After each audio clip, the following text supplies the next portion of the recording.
Voilà, donc on commence tout de suite. Bonsoir tout le monde et c'est un plaisir de vous retrouver puisque nous sommes mercredi. Nous avons avec nous Immaculène qui va nous présenter son travail, 40 minutes, et elle a été vraiment encadrée par Monsieur Ousselin Cadet. Avec moi dans le jury pour le compléter, le docteur Nelson Sylvestre qui sera le rapporteur. Immaculène, tu as exactement 10 minutes maximum pour nous présenter ton travail.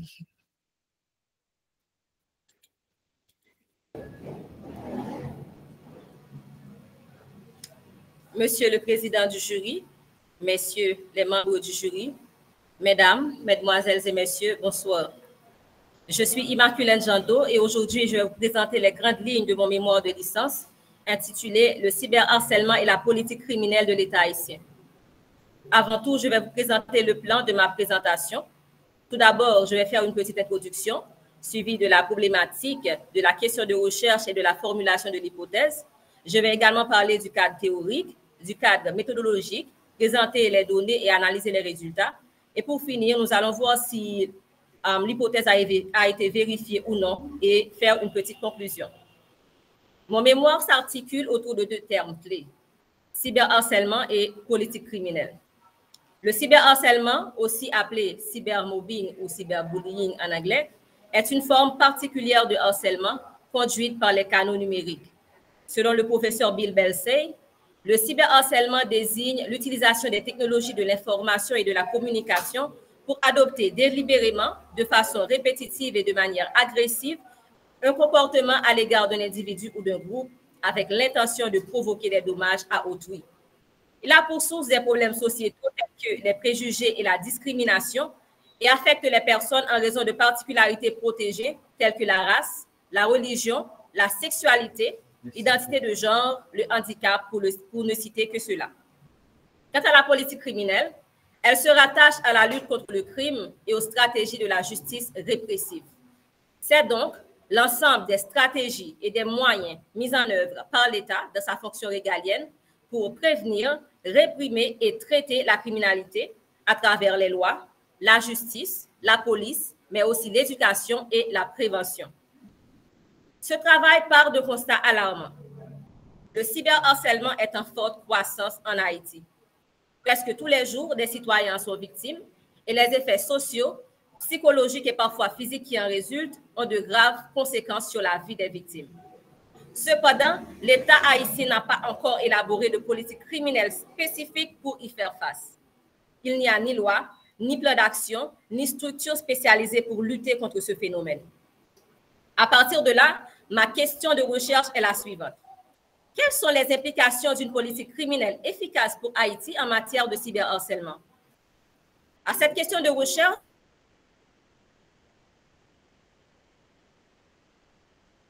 criminelle efficace pour Haïti en matière de cyberharcèlement devrait prendre en compte non seulement la prévention du phénomène, sa répression, mais également une structure de suivi et de support aux victimes.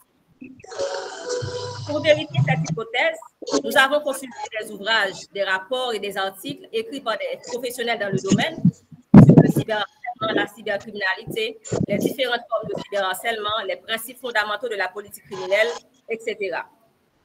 La méthode adoptée pour ce travail de recherche est celle de l'enquête et de l'observation participative. Premièrement, une enquête a été menée non seulement en ligne sur les réseaux comme WhatsApp et Facebook, mais également sur le terrain auprès de 401 personnes.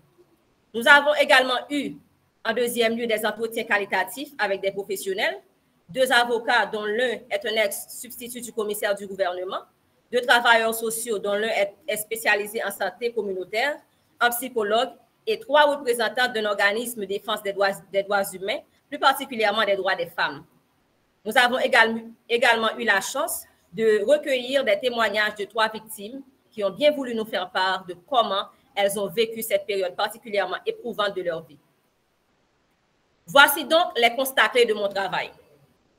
Le cyberharcèlement est bel et bien présent en Haïti. C'est ça le premier constat. L'enquête que nous avons menée auprès de 401 personnes avait des critères assez simples. Pour faire y prendre part, toute personne de nationalité haïtienne ayant à sa disposition un ordinateur ou un smartphone connecté à Internet et inscrit à un ou plusieurs réseaux sociaux et ayant par conséquent une identité numérique. Cette enquête prouve que 50,6% des personnes interrogées estiment avoir déjà été victimes de cyberharcèlement. Parmi eux, 29,3% une seule fois, 20,3% à plusieurs reprises et 1% estiment en être victime très souvent. Ensuite, il existe plusieurs formes de cyberharcèlement. L'auteur américain Nancy Williard fut la première à en distinguer cette forme en 2007. Cependant, de jour en jour, d'autres formes voient le jour. On peut donc dire qu'il existe plusieurs formes de cyberharcèlement, toutes plus graves les unes que les autres. L'enquête que nous avons menée nous a permis de distinguer le cyberharcèlement sous ses formes les plus fréquentes en Haïti. Nous allons vous donner 4 formes. Première forme, on trouve le partage de photos ou de vidéos intimes par un ancien partenaire, par une rivale par exemple, ce que les chercheurs appellent le revenge porn. C'est une sorte de vengeance pornographique, présent à 42,2%. Deuxièmement, on trouve les moqueries et les insultes à caractère sexuel ou non, que les chercheurs appellent le flamming, présent à 41,7%. Troisième forme, on trouve les usurpations d'identité que les chercheurs appellent impersonnisation ou masquerade, présent à 18,5%. Et pour finir, les menaces pour soutirer de l'argent, des informations ou des images intimes à la victime que les chercheurs appellent la sextorsion, présent à 16,1%. Deuxième constat, une absence de législation spécifique et un système judiciaire dépassé. Haïti ne dispose pas encore d'une loi criminalisant directement le cyberharcèlement. Évidemment, il y a eu le projet de loi sur la signature électronique qui a été voté en 2017, élargissant les compétences du Conseil national des télécommunications CONATEL et introduisant des preuves électroniques, mais il ne traite pas directement de la criminalité numérique. Il n'y a pas de peine spécifique pour ce type d'infraction. Selon les professionnels interrogés sur la question, les procédures restent lentes et mal adaptées aux réalités numériques. Les juges et les policiers manquent de formation sur les infractions numériques. Il n'y a pas de brigade spécialisée en cybercriminalité et les victimes se heurtent à l'incompréhension ou à l'indifférence. La preuve en est bien grande. Seulement 9% des victimes avouent avoir déjà porté plainte contre le cyberharcèlement. Troisième et dernier constat, il existe un vide dans l'accompagnement des victimes. La dépression, le suicide, l'isolement, l'anxiété ou l'angoisse sont, selon notre enquête, les conséquences que peuvent avoir le cyberharcèlement sur les victimes. Cependant, il n'existe aucune structure d'aide psychologique ou juridique aux victimes. Les victimes sont souvent stigmatisées ou réduites au silence et il existe une faible collaboration entre les acteurs de la société civile, les plateformes numériques et les autorités. Par conséquent, il n'y a pas de politique criminelle en matière de cyberharcèlement en Haïti. Que doit donc contenir une politique criminelle efficace en Haïti en matière de cyberharcèlement? Selon les résultats de notre enquête, la politique criminelle de l'État haïtien doit se baser sur 3 piliers fondamentaux.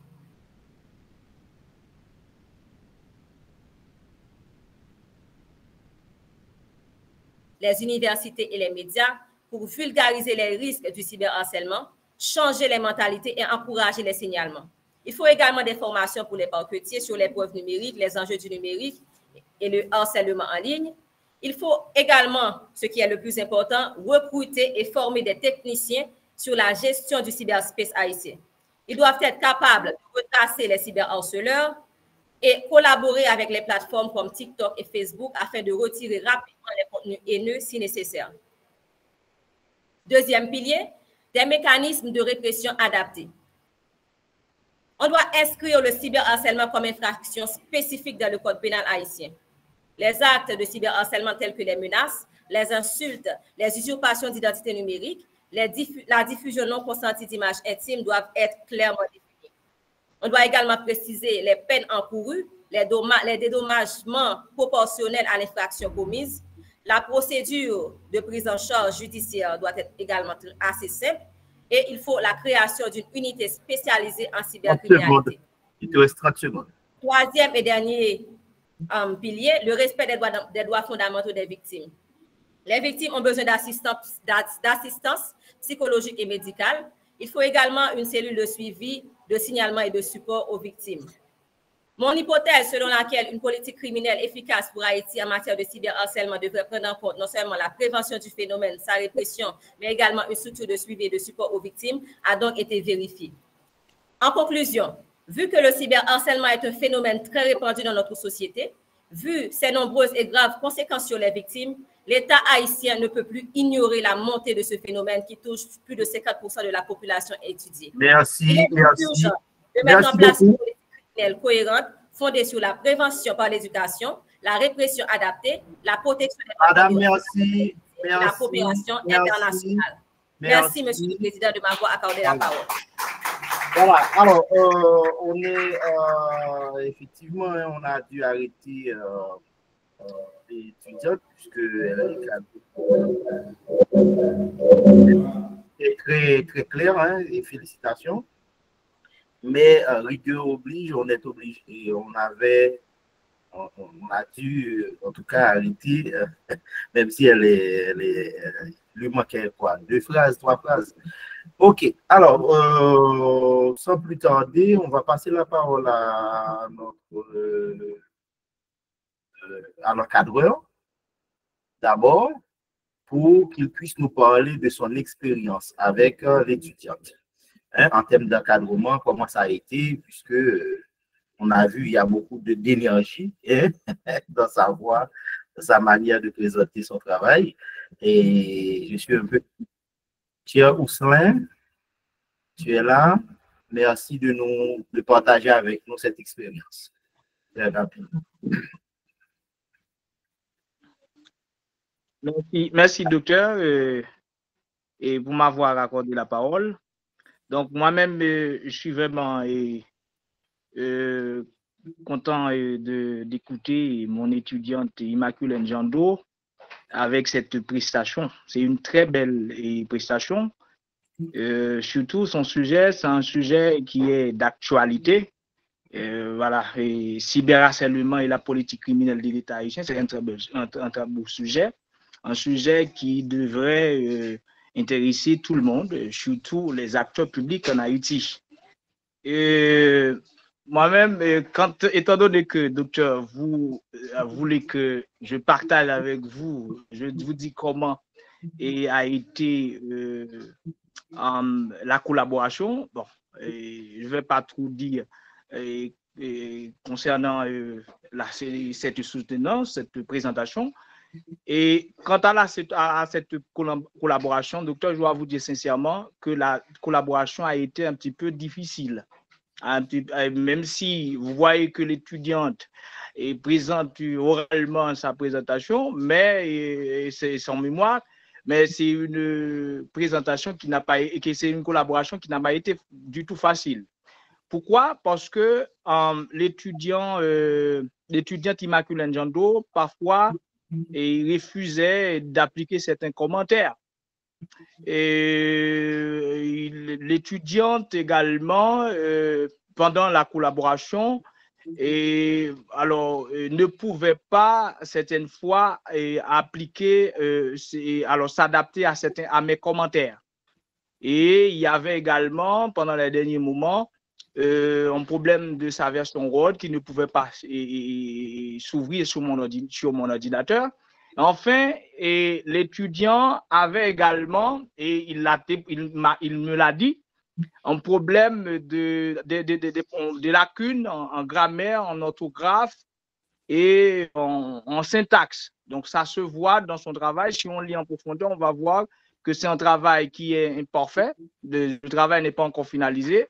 Et ça n'a rien à voir avec moi en tant que son directeur, parce que j'ai tout fait afin que le travail soit un travail, comment dire, parfait, parce que moi-même, je m'accroche à ça en tant que directeur de mémoire. Et si on voit les autres encadrements que je donne et aux autres étudiants, si on voit leur mémoire, on va voir que moi-même, je m'accroche à ça, à la perfection. Et bon, cette imperfection, comme je viens de le dire, c'est une imperfection qui est inhérente à sa personne. à sa personne pour les raisons que je viens de citer. L'étudiante, voilà, ne voulait pas, voilà, ne voulait pas, lorsqu'elle ne voulait pas, comment dirais-je, appliquer les conseils, il y avait des problèmes de lacunes en grammaire, en orthographe, etc. Donc, dans ce cas, et moi-même, je félicite l'étudiante Immaculée Njando, mais avant le dépôt définitif de son mémoire, nous aurons, parce que moi-même et elle, auront à revoir ce mémoire pour pouvoir y corriger certaines failles, certaines lacunes avant le dépôt. Donc, bon, voilà ce que je dois dire pour terminer, que cette situation d'imperfection de son travail est écrit, bon, oralement, c'est, bon, moi, je félicite, mais son écrit, son travail, son papier, donc mérite mérite des corrections. Donc, que cette situation lui serve de leçon dans ses futurs travaux qu'elle aura à entreprendre, qu'elle sache désormais que qu'un travail de recherche est rigoureuse, que toute recherche scientifique est rigoureusement soumise à une discipline qui oriente le chercheur en conformité avec les prescrits institutionnels et le tempérament ou la personnalité de son directeur. Bon, pour finir, je voudrais, bon, si je n'aurais plus la parole, je n'aurais plus à reprendre la parole, je voudrais poser une petite question à mon étudiante, Immaculée Njando, pour pouvoir voir si mon encadrement n'a pas été vain. Est-ce que c'est possible, docteur? Oui, oui. Vas-y, ouais. Allô? Oui, c'est bon. Oui, et je voudrais demander... Oui, c'est bon.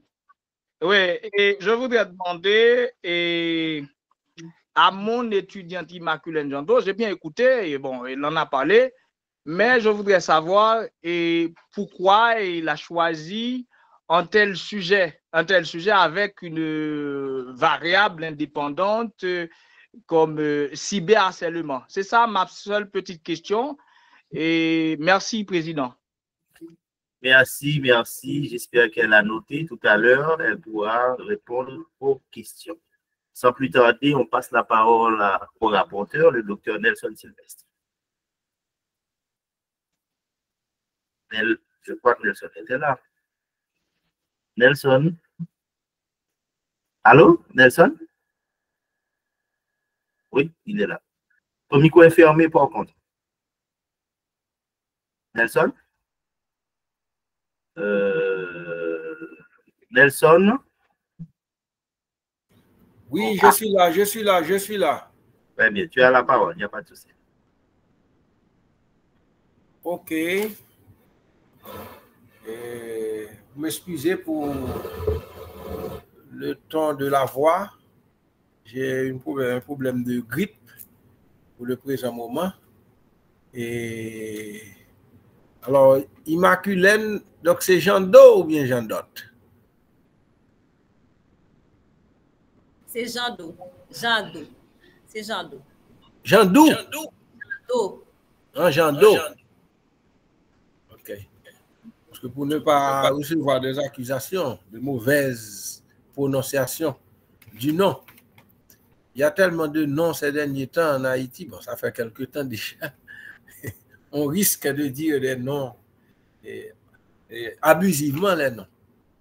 Alors, premièrement, Immaculée, tu travailles déjà ou du moins tu as ta première expérience comme étudiante? Je ne travaille pas encore, c'est ma première expérience. Ok. Alors, on peut demander aux autres qui sont dans la salle de fermer leur micro pour éviter les... Et puis, j'avais pourtant dit à Immaculée de régler ce problème avant la soutenance. Donc, il y a d'autres appareils qui sont trop proches de... D'accord? Faut les éloigner. Merci. Alors, moi-même, en réalité, en feuilletant les pages du mémoire de Jando, je comprends l'inquiétude de Maître Kader. Et premièrement, il me semble que Immaculée s'intéresse davantage à l'anglais qu'au français. Il me semble. Bon, parfois, c'est un défaut, ou du moins c'est une qualité, je ne sais pas trop. Mais de toute manière, un mémoire est présenté dans une langue. Il faut faire l'effort d'appliquer ou de respecter les principes de la langue en question.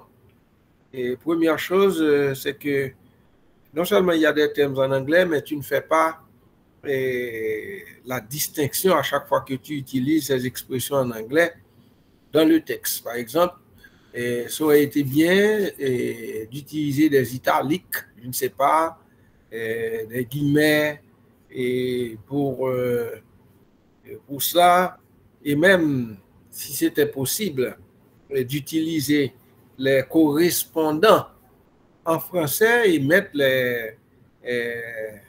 les termes originaux en pied de page par une note. Parce que quand quelqu'un qui lit est francophone, ça peut nuire. Par exemple, je vois là des termes comme cybermobbing, cyberbullying. Vous voyez, donc parfois l'anglicisme est trop fort dans le texte même. Je sais que c'est lié un peu à la thématique, mais également, il faut prendre le temps de faire la distinction. Une première chose. Deuxième chose, c'est que dans ton texte là, tu parles souvent de on doit, il faut. C'est-à-dire, c'est comme si tu passes des ordres. Bon, quand tu dis on doit, je ne sais même pas de qui tu parles. On doit, mais qui? Vous voyez, donc à qui tu t'adresses? C'est pas identifié la personne. Et puis, si tu dis on doit, c'est-à-dire c'est un ordre que tu passes. As-tu l'autorité à ce niveau pour passer des ordres? Et tu fais un travail scientifique. Il y a une sorte de modestie à avoir. J'ai l'habitude de voir qu'on utilise le conditionnel quand on donne des pistes. Même à ses enfants, quand on donne des conseils ou bien des ordres, on prend le temps de dire les choses d'une certaine manière. Il y a des gens en Haïti, si vous dites ça, on doit, ils ne vont pas t'écouter. Ils ne vont pas t'écouter. Toi-même, par exemple, ton directeur là vient de dire que tu n'obéis pas. Tu n'obéis pas. Donc, puisque tu n'obéis pas, comment veux-tu que d'autres obéissent à tes ordres? Je pense que ces expressions de on doit, il faut les éviter. Et également, il faut, non. Utilise de préférence le conditionnel et au lieu de dire on doit, eh bien, si tu cibles une institution, tu parles de l'institution en question. Si tu cibles une autorité, tu parles de cette autorité-là. Donc, je pense que c'est mieux de faire autant. Maintenant, pourrais-tu nous relire ton hypothèse? Est-ce qu'il y a possibilité de relire pour l'assistance ton hypothèse?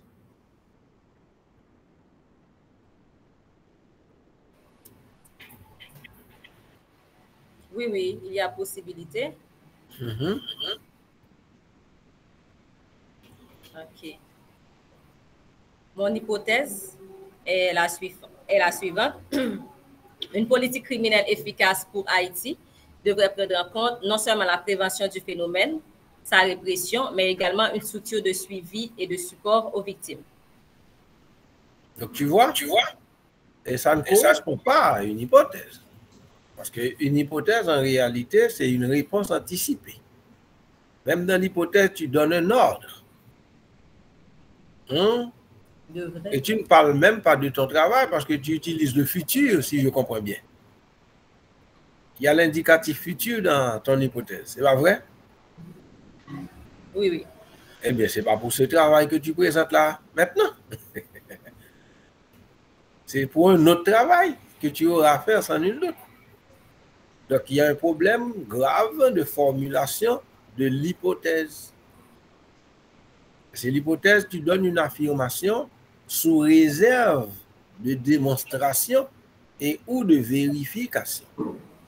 C'est-à-dire, même toi-même, en apportant la réponse, tu te mets en débat. Le lecteur doit être en débat dans l'hypothèse. Mais quand l'hypothèse prend cette forme-là, et tu expliques déjà, tu dis mais également, etc. Donc, je pense que ça, c'est un défaut de méthodologie. Et si tu participes normalement aux séances de méthodologie, tu as appris tout ça. Et ce n'était pas un péché de recourir aux notes que tu avais prises lors de la séance de formation. Tu n'avais pas pris note lors de la séance de formation? Oui, j'avais pris des notes. Tu as pris note. Elle était surtout absente. C'est pour ça. Non, au départ, j'étais absente parce que je ne savais pas que les cours avaient déjà commencé. Ce n'était pas de ma faute. Non, non, pas de ma faute. La faute de qui, dans ce cas? Je ne savais pas. J'étais inscrit normalement, mais je n'étais pas mis au courant que les cours avaient commencé. Parce que je suis empaillée.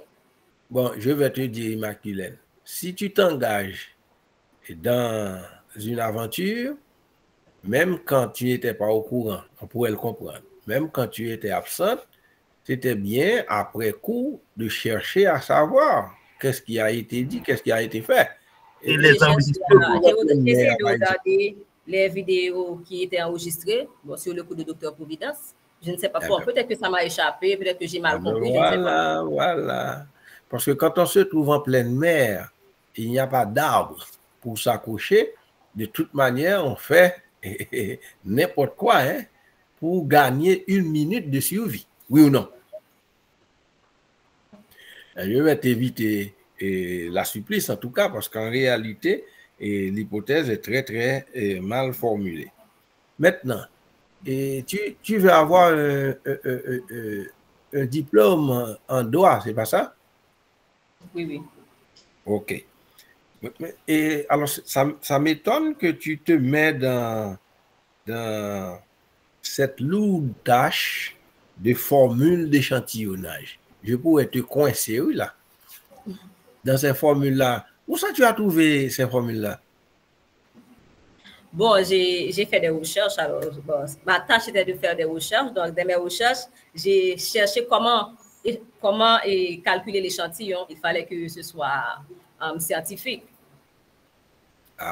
J'ai cherché comment calculer. J'avais également quelqu'un qui m'aidait pour le calcul. Je pense que tu t'es trompé. C'est l'aide que tu as reçue qui t'a apporté quelque chose de très mauvais. C'est pas la recherche en tant que telle. Parce que, premièrement, c'est un travail. C'est un travail en droit, premièrement, et tu parles d'une thématique de cyberharcèlement. Ce n'était pas vraiment nécessaire d'aller jusque-là. Même pour des thématiques qui nécessitent l'usage de l'échantillonnage, on n'a pas besoin de ça. Même pour les étudiants qui étudient la statistique, n'auraient pas besoin de ça. N'en parlons pas pour ceux-là qui sont en droit. Donc, je pense que tu devras éliminer plein de choses parce que ce sont des choses qui nuiront davantage la qualité du texte. D'accord? Les formules sont là, mais elles doivent être utilisées quand c'est nécessaire, quand le cadre s'y prête. Et je pourrais te coincer. Qu'est-ce que cela signifie? Et au carré. Si je te dis et au carré, je pourrais te coincer. Tu as une population de 7 millions et pic d'habitants, près de 8 millions comme taille de la population. Mais ce n'est pas possible. Et tu parles du cyberharcèlement. Donc, ce n'est pas possible. Or, quand on dit taille de la population, c'est la population d'intérêt. Donc, voilà. Donc, tu t'embarques dans des aventures que, normalement, tu n'avais pas besoin de te mettre.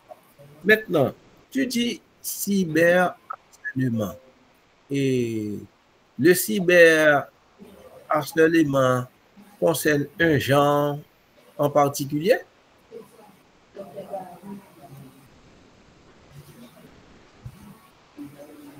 Tu ne m'écoutes pas? Oui, j'écoute.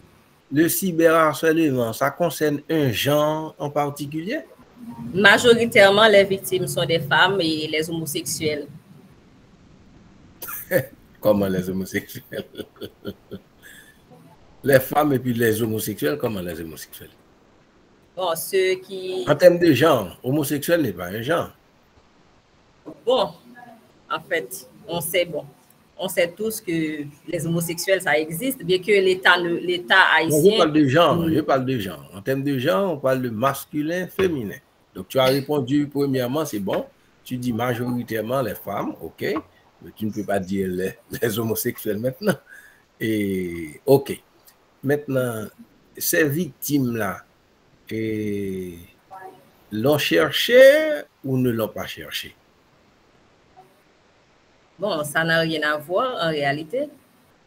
Il Ça n'a rien s'agit à voir? de respecter la vie privée de la personne.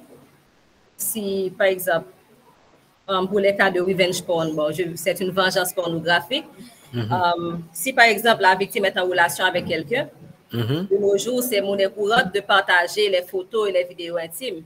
Donc, c'est normal, bon, si ça lui plaît, si elle veut, elle peut partager dans sa relation. Mais à partir du moment où la relation se termine et que cette personne décide de se venger en partageant ses photos et ses vidéos, c'est pas normal.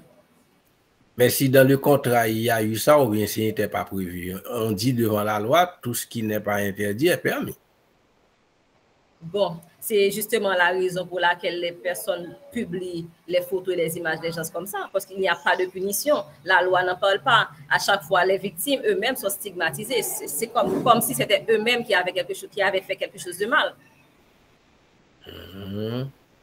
Parce que quand tu seras juriste, il faut bien comprendre la situation. Quand il y a eu un accord entre deux ou plusieurs personnes, on doit tout mettre dans le contrat. Si on omet tel ou tel aspect, donc quand l'une des parties décide de faire telle chose, on ne peut pas s'en plaindre. C'est pas vrai? Je pense que la plupart du temps, ce sont des parties du contrat qui n'ont pas été discutées préalablement. Donc, si ce n'était pas discuté, on ne peut pas non plus sanctionner. Bon, étant donné qu'il n'y a pas de sanction, l'État ne dit rien et tout le monde accepte. Et les gens applaudissent même. Donc, il n'y a pas de punition, ils sont applaudis, surtout particulièrement. Et ceux qui le font pour les views, ils font de l'argent en plus. Donc, c'est bénéfique pour eux. Donc, penserais-tu que les victimes devraient un peu changer de comportement? Bon, ça, c'est personnel à eux de changer de comportement ou pas. Ce qui se passe, c'est qu'il y a un problème les gens s'imitent la vie privée des gens. Il n'y a pas seulement le partage de photos et de vidéos intimes. Parfois, il y a les usurpations d'identité. Parfois, ces personnes-là piratent ton téléphone, piratent ton ordinateur pour aller chercher tes informations. Ce n'est pas toi qui les as données. Donc, ils vont chercher les informations afin de t'humilier. Donc, c'est ça le problème.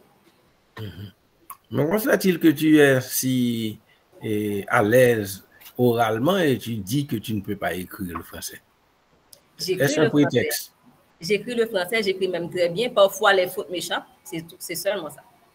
Ou bien il y a une certaine négligence? Bon, je ne vais pas dire qu'il y a négligence parce que j'ai vraiment lu mon travail, j'ai relu, sauf que les fautes m'échappent. Ok, maintenant, qu'est-ce que tu vas faire étant donné cette situation? Tu vas essayer d'écouter tout au moins l'encadreur? Parce qu'on ne peut pas accepter le travail de cette manière. Si je peux répondre, je ne vais pas écouter mon encadreur. Je pense que quelquefois, il y a un problème, il y a des incompréhensions. Donc, à chaque fois qu'il m'envoie les documents, j'essaie de respecter à la lettre. Si, par exemple, il n'a pas mentionné quelque chose, il se peut que je ne vois pas si, au préalable, je ne savais pas qu'il y avait une faute. Mais en réalité, j'essaie de respecter.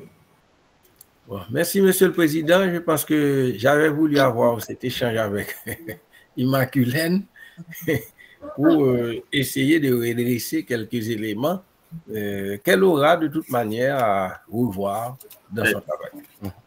Merci, monsieur le rapporteur. Alors, Immaculée, puisque tu es sur cette lancée, est-ce que tu peux répondre à ton encadreur avant que je fasse mes commentaires? Surtout des commentaires, je ne veux pas forcément des questions. Réponds à la question de ton encadreur. Mon encadreur m'a demandé pourquoi j'ai choisi ce sujet spécifiquement. En fait, c'est un sujet qui m'intéresse il y a plusieurs années. Depuis l'époque des BlackBerry, des BBM, ça se passe très souvent et où des jeunes décident, par exemple, bon, ils filment les personnes à leurs insus, surtout pour les partages de photos et de vidéos intimes, et les partagent sur les réseaux sociaux. J'ai vu l'impact que ça pouvait avoir sur les victimes. Socialement, cette personne est détruite. Et psychologiquement. Donc, si une personne n'a pas de support moral, n'a pas quelqu'un de son entourage pour l'aider à supporter à ce moment-là, il se peut que cette personne arrive même à se suicider. Ça m'a interpellée, ça m'a montré à quel point c'était un problème qu'il fallait résoudre. Et des années ont passé et il n'y a toujours pas eu, l'État n'a pas mis le point sur cette question pour dire est-ce qu'il fallait faire une loi. Évidemment, je comprends la situation étant donné qu'il y a d'autres préoccupations qui paraissent plus grandes pour ceux qui dirigent notre pays.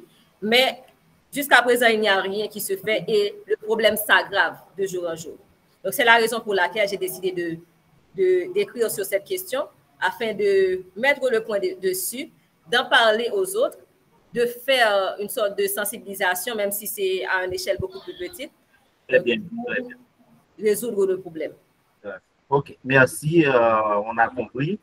Je vais faire quelques remarques. Si vraiment je vais peut-être être un peu long. Je t'inviterai à non seulement prendre note, mais à aussi revenir autant de fois que nécessaire sur l'enregistrement qui sera partagé, hein, comme pour les autres, d'ailleurs. Déjà, Immaculée, il ne faut pas oublier que ce n'est pas une œuvre d'art quand on fait un travail de recherche. Ce n'est pas une œuvre d'art. On ne met pas de couleur inutilement, juste parce qu'on aime le bleu, ou on aime le, je ne sais pas moi, hein, le vert, je ne sais pas. En tout cas, on ne met pas de couleur inutilement. D'ailleurs, il y a même un dicton en français qui dit, pour montrer que c'est clair, on dit c'est noir sur blanc. Hein? Noir sur blanc. Donc, ça veut dire que, et merci de dégager de ton texte, hein, les couleurs qui paraissent comme quoi, et ça m'a donné ce que tu étais en train de dessiner. Hein? Alors, et dans les titres, il faut faire attention, il faut suivre le canevas à la lettre. Parce que tu t'es amusé à mettre des titres, hein, les niveaux. Il y a 3 niveaux de titres chez nous. D'accord? Il ne faut pas non plus mettre petit E, petit A, petit. Il faut suivre le canevas. On ne demande pas à l'étudiant d'inventer quoi que ce soit. On lui demande d'appliquer, de prouver qu'il a ou qu'elle a la capacité, dans ton cas, d'appliquer les règles. Les règles existent. Il faut les appliquer, c'est tout. D'accord? Côté forme toujours, puisqu'on a déjà parlé des fautes, mais il y a un problème de ponctuation. Tu ne peux pas mettre point et puis par la suite la référence. Si tu mets point, c'est fini. Donc, tout ce qui est après, c'est autre chose. Donc, il faut nettoyer. Tu as dit que tu as lu ton travail. Je t'invite à l'imprimer. D'accord? Et tu te mets dans la peau du correcteur, hein? Tu relis autant de fois que nécessaire, mais tu as un bic rouge et tu soulignes. Parce que ce n'est pas une excuse de dire « Ah ouais, moi j'ai lu, hein, et il y a des fautes que je n'avais pas vues. » Ce n'est pas une excuse du tout. D'accord? Donc, on t'invite à vraiment nettoyer. La bibliographie, tu t'amuses à faire certaines. Ça m'a dérangé un peu. C'est vrai qu'il y a une volonté, on voit l'effort, il y a des références légales, académiques et tout, c'est vrai. Mais si tu t'arrêtes, tu gardes pour toi quelques informations, ça dérange.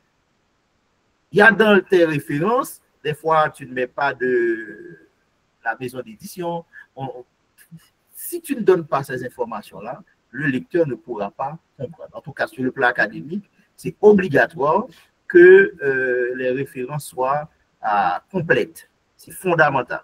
Donc, je t'invite encore une fois à revenir sur les enregistrements, hein, du cours de méthodologie, et à aussi garder la main sur le canevas, c'est la Bible, hein, d'une certaine manière, et à te mettre à respecter le style à pas. C'est un style à pas, on est clair là-dessus, il y a plusieurs styles, ça existe, mais à l'IS, c'est le style à pas. Donc, merci de faire ça avec la plus grande rigueur. Hein, c'est important. Autre élément, moi j'ai un petit problème avec, déjà, sans vouloir reprendre tout le travail du rapporteur, j'ai un problème avec déjà tes formulations, hein, ton style de rédaction. Par exemple, tu dis, quelle est l'implication d'une politique criminelle efficace? C'est tendancieuse, ça, cette phrase. Hein? Dès qu'on met efficace, hein, donc, ça veut dire que quelque part, eh ben, tu écartes, hein, plein de choses de l'analyse. Attention, attention. Donc, je pense que tu dois revoir tes formulations. Et pareil pour ton hypothèse, je ne reviens pas là-dessus. Et encore une fois, il y a un problème de ponctuation. C'est très dommage parce que à ce moment-là, on ne comprend plus rien. D'accord? Et puis le travail n'est pas, on ne peut pas mettre, c'est pas comme à un moment donné quand tu parles de concept, hein, aux conceptions scientifiques, je ne sais pas pourquoi. Qu'est-ce que ce titre veut dire? Hein? Titre 1, conception scientifique. Si on dit conception scientifique, de quoi elle veut parler. Bon, et plus loin, elle met Internet comme sous-titre. Conception scientifique, Internet, on ne voit pas quel est le lien, pourquoi ça. Ça n'annonce rien en termes de contenu. Ça n'annonce rien en termes de contenu. Donc, merci de faire attention à ça, parce que sinon, on ne va pas accepter ton document. Sans ça, on ne va pas accepter ton document et tu n'auras pas droit à ton parchemin de diplôme. Et la méthodologie, c'est ça aussi, hein, et le rapporteur l'a déjà dit, tu as des choses de faire, on dirait que c'est, je ne sais pas moi, tu veux démontrer une certaine maîtrise des statistiques, je ne sais pas, mais ce n'est pas nécessaire dans un tel travail. Ce n'est pas nécessaire dans un tel travail. Donc, il faut nettoyer d'ailleurs. Et quand on regarde bien, ton document fait plus de 60 pages conseillées, mais c'est parce que tu as mis plein de choses. Dans ta tête, on dirait, tu m'as donné l'impression que plus il y a de pages, plus on a fait du bon boulot. Ce n'est pas vrai. C'est faux. C'est faux. La qualité, d'ailleurs, la règle sur le fond, la règle d'or quand on analyse un travail, le fond, c'est la cohérence. Et si tu t'amuses à mettre plein de choses sans cohérence, sans analyse, sans faire de connexion, de lien entre les éléments, ça n'a aucune valeur. D'accord? Donc, je t'invite vraiment à nettoyer. Même certaines fois, tes paragraphes, et il y a des paragraphes qui sont longs comme tes deux bras. Hein? Il faut éviter, il faut aérer le texte. Tu ne peux pas, hein, présenter un texte de cette manière. Alors, pour autre conseil pour renforcer ton travail, c'est, comment on peut dire ça, tu te donnes trop de liberté. Hein? On dirait que, comme le rapporteur le disait, que tu es habilité à exiger je ne sais quoi de je ne sais qui. Attention, attention. Le chercheur, c'est la neutralité. Quand on fait une recherche, c'est la neutralité. On cherche. D'accord? Quand tu recules par rapport à l'objet d'étude. Hein? Moi, j'ai lu et j'ai l'impression que tu te lances dans... C'est un vrai combat.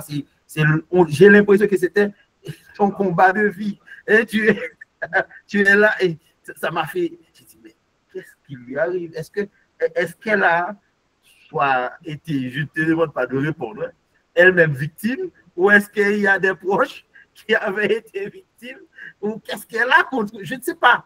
Alors, c'est vrai qu'il y a un vide. Oui, on peut constater le vide, mais sans montrer que finalement, je ne sais pas moi, tout à fait cessante, eh bien, les uns et les autres doivent se mettre au travail pour accomplir je ne sais quoi. D'accord? Donc, il faut être modeste. C'est ça le message.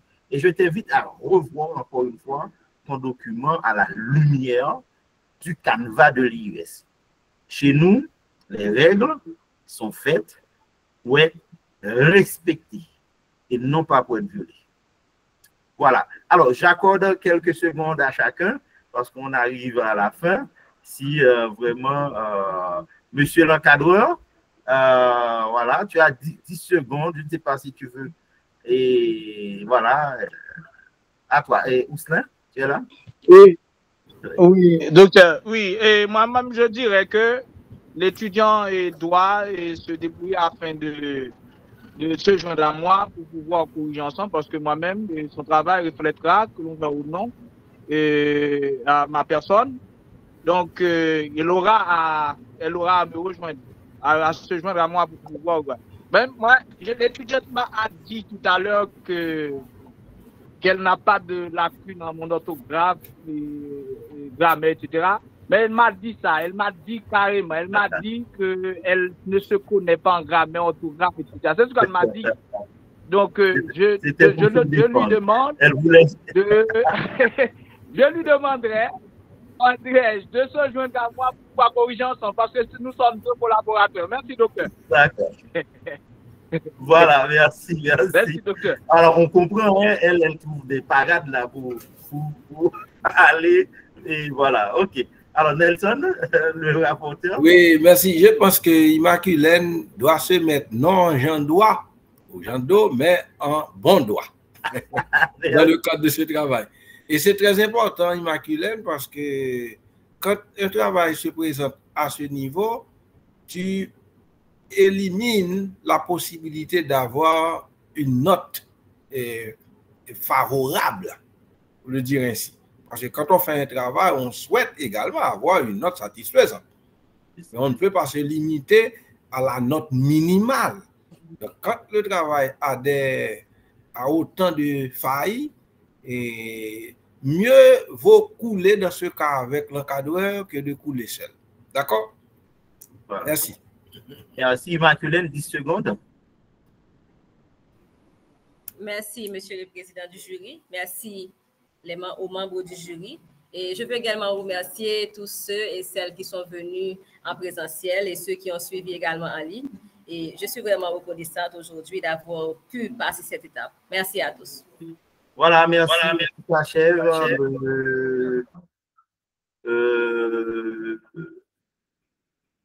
cette première soutenance. Et donc, on se donne rendez-vous dans 2 minutes pour la prochaine. Voilà, on arrête l'enregistrement.